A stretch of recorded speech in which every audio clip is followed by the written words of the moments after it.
Hi there! In this video, we'll show you how Guesty's advanced analytics tool can be used to view in-depth data of communication with guests, which is fed through from the unified inbox. In addition to the usual metrics you'd expect to see in a high-powered analytical tool, you can also view actionable insights that will help you boost your communication team's efficiency and increase guest satisfaction.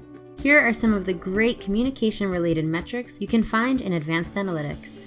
View your team's average weekly response time and the percentage increase or decrease compared to the previous week.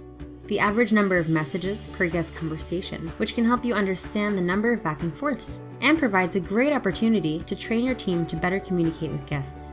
The number of guest messages received by date, and the average number of messages received on certain days or over certain periods of time.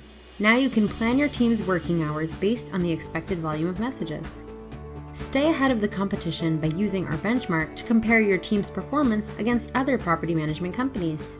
Compare the average response times and number of messages sent per individual team member, giving you more transparency on your team's performance. And lastly, you can even compare the number of messages sent automatically by Guesty with the number sent manually by your team. This is a great opportunity to cut down on manual work where possible and rely more on automations. All communication data can be filtered by individual team member, helping you identify those that excel and those that may require more training or guidance from experienced agents. This also paves the way to offer incentives for your team. Advanced Analytics is a constantly evolving BI tool, and we're regularly adding new features, so be sure to keep an eye out for more functionality in the future. Thanks for watching!